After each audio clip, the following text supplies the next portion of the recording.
આજનો આપણો ટોપિક છે બાહ્ય ક્ષેત્રમાં સ્થિતિ ઉર્જા. એમાં પહેલા નંબરનો પોઈન્ટ છે એકાકી અથવા તો એકલા વિદ્યુતભારની સ્થિતિ ઉર્જા. આગળ આપણે ક્ષેત્રમાં સ્થિતિ ઉર્જા ભણી ગયા છે, પણ એ સ્થિતિ ઉર્જા કેની હતી?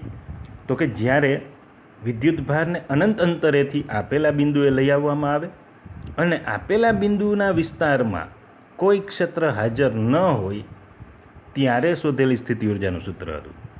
પરંતુ આપેલો જે ટોપિક છે એમાં કેટલો ફરક છે? એમાં ફક્ત એટલો ફરક છે કે હવે આપણે જ્યારે અનંત અંતરેથી આપેલા બિંદુએ વિદ્યુતભારને લઈ આવશું ત્યારે આપેલા બિંદુએ ક્ષેત્ર પહેલેથી જ હાજર હશે. એનો મતલબ છે કે જે ક્ષેત્ર છે એ આપણે જે વિદ્યુતભારને અનંત અંતરેથી લઈ આવીએ છીએ તેના દ્વારા ઉત્પન્ન થયેલું ક્ષેત્ર નથી. એ ક્ષેત્ર તે વિસ્તારમાં પહેલેથી જ હાજર છે. પહેલા ટોપિકમાં આપણે શું કરતા હતા? તો કે જ્યારે ક્ષેત્ર હાજર ન હતું અને એક વિદ્યુતભારને આપણે અનંત અંતરેથી આપેલા બિંદુએ લઈ આવતા હતા ત્યારે ક્ષેત્રની વિરુદ્ધમાં કોઈ કાર્ય કરવું પડતું નહોતું, કારણ કે ક્ષેત્ર હાજર જ નહોતું. એટલે એમાં કાર્યનો જવાબ આવતો હતો શૂન્ય. પરંતુ હવે કાર્યનો જવાબ શૂન્ય નહીં આવે, કારણ કે બાહ્ય ક્ષેત્ર હાજર છે અને આ બાહ્ય ક્ષેત્ર હોવાને લીધે આપણે તેની વિરુદ્ધમાં કાર્ય કરવું પડશે અને પરિણામે એમાં કાર્ય શૂન્ય નહીં આવે. તો પહેલાં તો આપણે એ જાણવું જોઈએ કે બાહ્ય ક્ષેત્ર એટલે શું? બાહ્ય ક્ષેત્ર છે કેના દ્વારા ઉત્પન્ન થઈ શકે? તો આપણે એ જાણી લઈએ. તો બીજો જે પેરેગ્રાફ છે એની અંદર આપેલું છે બાહ્ય ક્ષેત્ર ઈ કે આપણે જેમની સ્થિતિ ઉર્જા શોધવી છે તે આપેલ વિદ્યુતભાર વડે ઉત્પન્ન થયેલું નથી.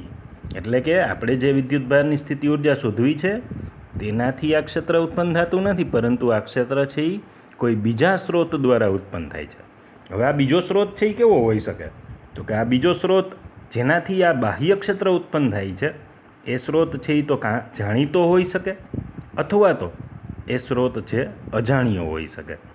તો કાં એ જ્ઞાત સ્ત્રોત હશે અથવા તો અજ્ઞાત સ્ત્રોત હશે, બેમાંથી એક. આપણે ફક્ત શું જાણતા હશું? તો કે અહીં નિશ્ચિત મૂલ્ય ફક્ત આપણને કેનું મળશે?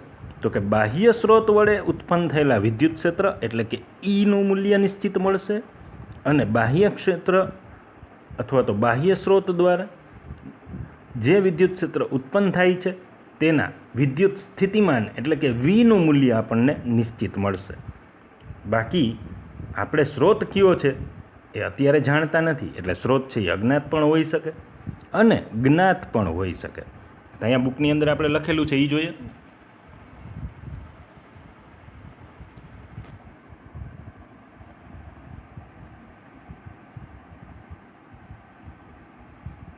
અહીંયા આપેલું છે કે નિશ્ચિત કિંમતો કઈ હશે?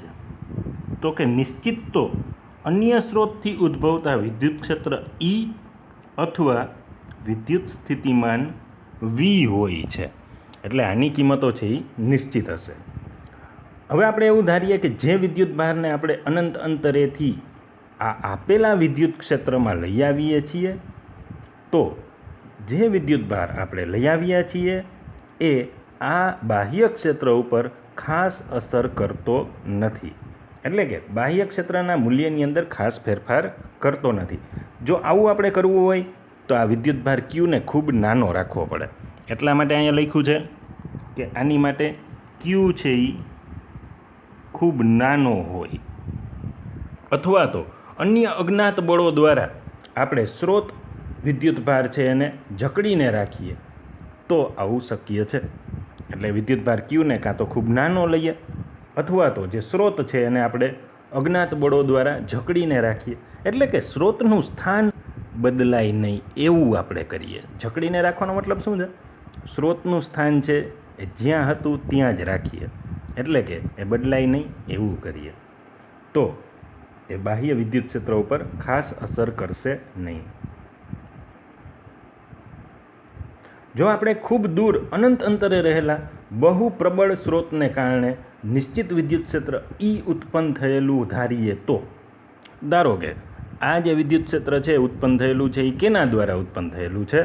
તો કે ખૂબ જ દૂર રહેલા, અને અહીંયા આપ્યું છે કે અનંત અંતરે રહેલા કોઈ ખૂબ જ પ્રબળ સ્ત્રોતને કારણે ઉત્પન્ન થયેલું છે એવું આપણે ધારીએ તો આપેલો આપણો સ્મોલ ક્યુ એ નિશ્ચિત હોવા છતાં તેની બાહ્ય ક્ષેત્ર પરની અસરને અવગણી શકાય.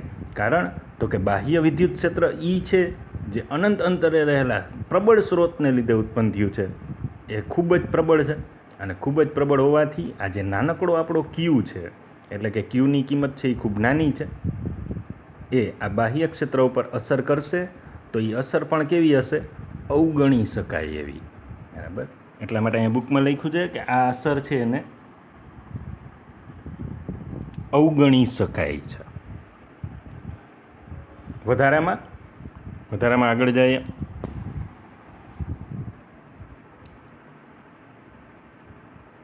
અહીં આપણે કોની સ્થિતિ ઉર્જા શોધવાની છે એ ખાસ ધ્યાન રાખજો. અહીંયા આપણે જે બાહ્ય ક્ષેત્ર આપેલું છે એની સ્થિતિ ઉર્જા શોધવાની નથી, પરંતુ બાહ્ય ક્ષેત્રની અંદર જે વિદ્યુતભાર Q અનંત અંતરેથી આપણે લઈ આવીએ છીએ તેની સ્થિતિ ઉર્જા શોધવાની છે. આપણને જે બાહ્ય ક્ષેત્ર આપેલું છે તેની સ્થિતિ ઉર્જા શોધવાની નથી, પણ આ બાહ્ય ક્ષેત્રમાં આપણે અનંત અંતરેથી જે Q વિદ્યુતભારને લઈ આવીએ છીએ તેની જ સ્થિતિ ઉર્જા શોધવાની છે. તો ધારો કે અહીંયા આપણે સૂત્ર દ્વારા એને સમજીએ. તો સૂત્ર દ્વારા સમજીએ તો એમાં શું છે કે ધારો કે બાહ્ય ક્ષેત્ર છે E અને તેને અનુરૂપ બાહ્ય સ્થિતિમાન છે V. હવે દરેક બિંદુએ જેમ અંતર બદલાશે તેમ આ બાહ્ય ક્ષેત્ર E અને બાહ્ય સ્થિતિમાન Vની કિંમતો પણ બદલાશે, કારણ કે E અને V એ બેયના સૂત્રની અંદર શું આવે છે? તો કે R એટલે કે એનું અંતર આવે છે, અને એ સૂત્ર છે એ આપણે આગળ ઓલરેડી ભણી ગયા છીએ, તો એ સૂત્ર છે એ પાછા રિફર કરી લેજો. એમાં અંતર આવે છે, અંતર બદલાય એટલે E અને V બંનેની કિંમત બદલાશે. હવે આપણે સ્થિતિમાનની વ્યાખ્યા આગળ પણ ભણી ગયા છીએ, અહીંયા ફરીથી આપી છે. સ્થિતિમાન કોને કહેવાય? તો કે P બિંદુએ સ્થિતિમાન V કોને કહેશું? તો કે એકમ ધન વિદ્યુત ભારને અનંત અંતરેથી P બિંદુએ લાવવામાં કરેલા કાર્યને આપેલા બિંદુએ તે વિદ્યુત ભારનું વિદ્યુત સ્થિતિમાન કહે છે. આ વિદ્યુત સ્થિતિમાનની વ્યાખ્યા છે. તો પછી સ્થિતિ ઉર્જાની કેવી વ્યાખ્યા હતી એ પણ આગળ આવી ગઈ છે. સ્થિતિ ઉર્જાની એવી વ્યાખ્યા હતી કે Q જેટલા વિદ્યુત ભારને અનંત અંતરેથી P બિંદુએ લાવવા માટે થતું કાર્ય એને આપેલા બિંદુએ Q વિદ્યુત ભારની સ્થિતિ ઉર્જા કહેવાય. અને આ દરેક કાર્ય છે એ કેના સ્વરૂપે સંગ્રહ પામતું હતું? સ્થિતિ ઉર્જાના સ્વરૂપે સંગ્રહ પામતું હતું. એટલે આ કાર્ય છે એ Qની સ્થિતિ ઉર્જાના રૂપે સંગ્રહ પામશે. તો આપણી બુકની અંદર પણ લખેલું છે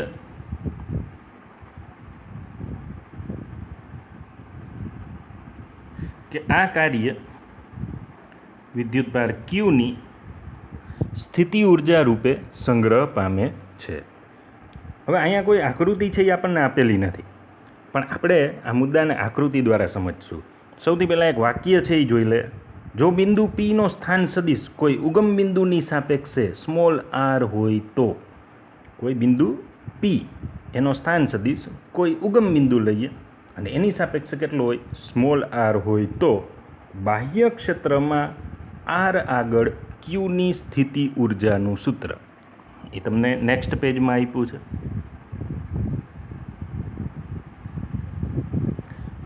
આ જે Qની સ્થિતિ ઉર્જાનું સૂત્ર છે એ ઓલરેડી આપણે આગળ આવી ગયું છે. સ્થિતિ ઉર્જાનું સૂત્ર હતું Q ગુણ્યા V. ફરીથી જ સૂત્ર અહીંયા દેખાય છે. બાહ્ય ક્ષેત્રમાં R આગળ Qની સ્થિતિ ઉર્જાને આપણે U થી પણ બતાવી શકીએ. U બરાબર Q ગુણ્યા V, અને કાઉન્સમાં લખ્યું છે R, એટલે કે V કોનું વિધેય છે? Rનું. એનો મતલબ કે જો R બદલાશે તો V પણ બદલાશે, એટલા માટે બાજુમાં એને વિધેય સ્વરૂપે લખ્યું છે. સૂત્ર તો કોમન શું થશે? U બરાબર Q ગુણ્યા V, જ્યાં VR શું છે? તો કે VR એ આર બિંદુએ બાહ્ય સ્થિતિમાન છે. જો ખાસ ધ્યાન રાખજો, જે બાહ્ય ક્ષેત્ર આપેલું છે એનું સ્થિતિમાન છે, એટલે આ બાહ્ય સ્થિતિમાન છે. તો એકદમ સિમ્પલ છે સૂત્ર, એમાં કોઈ નવીનતા નથી. ફક્ત આપણે એટલું ધ્યાન રાખવાનું છે કે અહીંયા જે સ્થિતિમાન છે એ કેનું લેવાનું છે, જે આપણને બાહ્ય ક્ષેત્ર આપેલું છે તેનું સ્થિતિમાન લેવાનું છે. હવે આપણે આકૃતિ ઉપરથી આ મુદ્દાને થોડોક સમજીએ.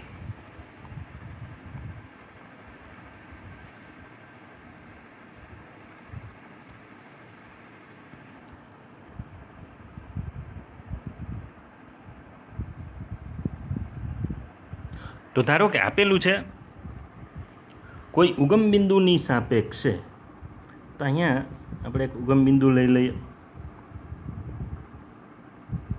ધારો કે આ ઉગમ બિંદુ છે O ની સાપેક્ષે આપેલા બિંદુ P નો સ્થાન સદિશ, ધારો કે આ બિંદુ P છે તેનો સ્થાન સદિશ,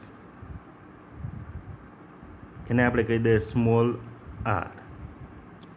આપણે વિદ્યુત ભારને અનંત અંતરેથી લઈ આવશું. ક્યાં સુધી? તો કે આ જે P બિંદુ આપણને આકૃતિમાં દેખાય છે ત્યાં સુધી લઈ આવશું. પણ અત્યારે આ થિયરી મુજબ અહીં વિદ્યુત ક્ષેત્ર હાજર છે, પહેલેથી જ હાજર છે, એટલા માટે બાહ્ય વિદ્યુત ક્ષેત્ર પણ અહીંયા આપણે બતાવવું પડશે. પણ વિદ્યુત ક્ષેત્ર હાજર હોવાનો મતલબ શું એ ખાસ ધ્યાન રાખજો. આપણને જ્યારે પણ આપવામાં આવે કે બાહ્ય વિદ્યુત ક્ષેત્ર લગાડેલું છે, પણ વિદ્યુત ક્ષેત્ર લગાડશું કઈ રીતે, વિદ્યુત ક્ષેત્ર ઉત્પન્ન કેમ થશે, એની માટે આપણે બેટરીની જરૂર પડશે. એટલા માટે જ્યારે પણ આવો શબ્દ આવે કે વિદ્યુત ક્ષેત્ર હાજર છે, ત્યારે આપણે એવું વિચારશું કે બેટરી હાજર છે. એટલે આપણે શું કરીએ, આ જે વિસ્તાર છે એ વિસ્તારને આપણે બેટરીની વચ્ચે મૂકી દઈએ. તો એને આપણે રેડ કલરથી દર્શાવી દઈએ.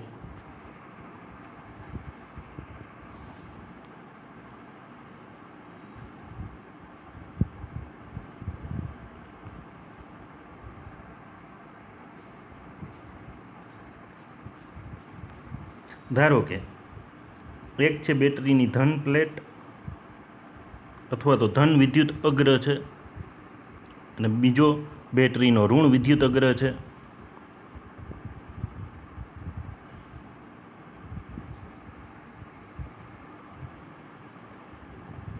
એને અહીંયા આપણે પ્રબળ બેટરીના વોલ્ટેજ આપી દઈએ.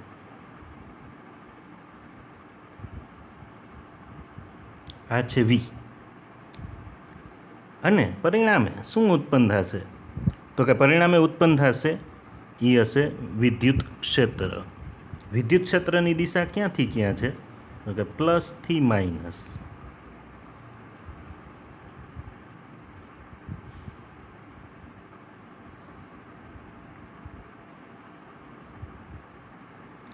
આ જે છે એ છે વિદ્યુત ક્ષેત્ર E, અને આ E કોણ છે? બાહ્ય વિદ્યુત ક્ષેત્ર જે પહેલેથી હાજર છે P બિંદુ પાસે. હવે આપણે શું કરવાનું છે? Q વિદ્યુત ભારને અનંત અંતરેથી P સુધી લઈ આવવાનો છે. એટલે આપણે શું કરીએ, આપણે કોઈ બીજા કલરનો ઉપયોગ કરીએ. ધારો કે પિંક કલરનો ઉપયોગ કરીએ. અહીંયા માની લ્યો કે અનંત અંતર છે,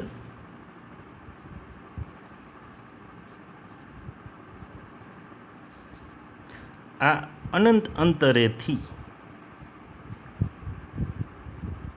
આપણે Q જેટલા વિદ્યુત ભારને, જે સ્મોલ Q છે તેને આપેલા બાહ્ય ક્ષેત્રના બિંદુ P સુધી લઈ આવીએ.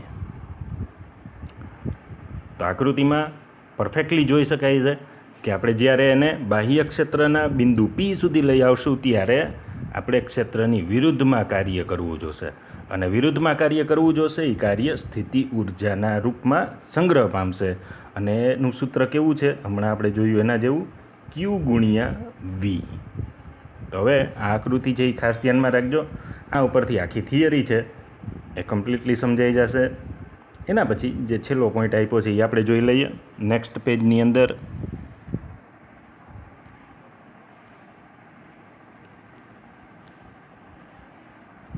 તો અહીંયા આપેલી છે એક ગણતરી. એ ગણતરી ખરેખર શું છે? એક ઇલેક્ટ્રોન વોલ્ટની વ્યાખ્યા છે અને સિમ્પલ છે, આપણે સમજી શકીએ એવી છે કે જો આપણે સૂત્રની અંદર ક્યુની કિંમત ઇલેક્ટ્રોનના વિદ્યુતભાર જેટલી લઈએ, એટલે કે 1.6 ગુણ્યા 10⁻⁹ કુલમ લઈએ અને ઇલેક્ટ્રોનને કેટલા વોલ્ટ આપીએ, તો કે ડેલ્ટા વી બરાબર 1 વોલ્ટ જેટલો સ્થિતિમાનનો તફાવત આપી અને પ્રવેગિત કરીએ. કારણ કે સ્થિતિમાનનો તફાવત હશે તો ઇલેક્ટ્રોન છે એ પ્રવેગિત ગતિ કરશે. એટલા માટે અહીંયા આપ્યું છે ડેલ્ટા વી બરાબર 1 વોલ્ટ. તો સામાન્ય રીતે આપણે ગણતરી કરી શકશું ઉર્જાની.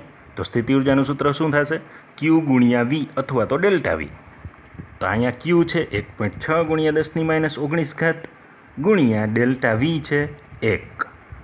તો જવાબ શું આવશે? ક્યુ ગુણ્યા ડેલ્ટા વી બરાબર 1.6 ગુણ્યા 10⁻⁹ જૂલ. આટલી સ્થિતિ ઉર્જા તે પ્રાપ્ત કરશે. ઉર્જાનો જે આ એકમ છે એને કહેવાય 1 ઇલેક્ટ્રોન વોલ્ટ. તો આ જે મૂલ્ય છે 1.6 ગુણ્યા 10⁻⁹ જૂલ, એને આપણે કહેશું 1 ઇલેક્ટ્રોન વોલ્ટ અને એને સંકેતમાં બતાવશું 1 EV, એટલે કે 1 ઇલેક્ટ્રોન વોલ્ટ. તો હવે આપણને એક માર્કમાં સંબંધ પણ પૂછાઈ શકે કે 1 ઇલેક્ટ્રોન વોલ્ટ બરાબર કેટલા જૂલ. તો આ વ્યાખ્યા ઉપરથી આપણે કહી શકશું 1 ઇલેક્ટ્રોન વોલ્ટ બરાબર 1.6 ગુણ્યા 10⁻⁹ જૂલ. આ જે ઇલેક્ટ્રોન વોલ્ટ છે એ ઉર્જાનો નાનો એકમ છે અને સામાન્ય રીતે ક્યાં વપરાય છે? તો કે પરમાણુ, ન્યુક્લિયર અને નાના નાના કણનું ભૌતિક વિજ્ઞાન હોય ત્યારે આ નાનકડો એકમ એમાં વાપરીએ છીએ. પણ મોટા એકમો વાપરવા હોય તો શું કરશું? તો મોટા એકમ વાપરવા હોય તો એ મોટા એકમો છે એ અહીંયા આપેલા છે કૌંસની અંદર. તો આપણે કેવા કેવા એકમો વાપરી શકીએ? 1 કિલો ઇલેક્ટ્રોન વોલ્ટ. કિલો એટલે 10⁻³ ઇલેક્ટ્રોન વોલ્ટ. પછી આપણે એને 10⁻⁹ છે તેની સાથે ગુણશું તો કેટલો જવાબ આવશે? તો કે 1.6 ગુણ્યા 10⁻⁹ ગુણ્યા કિલો એટલે 10⁻³ એટલે અહીંયા વધશે 1.6 ગુણ્યા 10⁻⁻16 જૂલ. પછી બીજો એકમ 1 mega electron volt. 1 mega electron volt એટલે 10⁶ ઇલેક્ટ્રોન વોલ્ટ. આગળ આપણી પાસે કેટલી ઘાત છે? 1.6 ગુણ્યા 10⁻⁹, એને ગુણ્યા 10⁶ કરીએ તો જવાબ આવશે 1.6 ગુણ્યા 10⁻13 જૂલ. પછી છે 1 જી ઇલેક્ટ્રોન વોલ્ટ એટલે 1 GeV એટલે કે 1 ગીગા ઇલેક્ટ્રોન વોલ્ટ એટલે 10⁹ ઇલેક્ટ્રોન વોલ્ટ. તો એનો જવાબ શું આવશે? -19 અને +9 એટલે એનો જવાબ આવશે 1.6 ગુણ્યા 10⁻10 જૂલ. અને છેલ્લે એક એકમ આપ્યો છે 1 TeV એટલે કે 1 ટેરા ઇલેક્ટ્રોન વોલ્ટ એટલે કે 10⁻12 ઇલેક્ટ્રોન વોલ્ટ. તો 10⁻12 ગુણ્યા 10⁻19 તો જવાબ થઈ જશે 1.6 ગુણ્યા 10⁻7 જૂલ. તો આ હતું બાહ્ય ક્ષેત્રમાં એકલા વિદ્યુત ભારની સ્થિતિ ઉર્જાનું સૂત્ર. નેક્સ્ટ લેક્ચરમાં આપણે જોશું બાહ્ય ક્ષેત્રમાં 2 વિદ્યુત ભારોના તંત્રની સ્થિતિ ઉર્જા.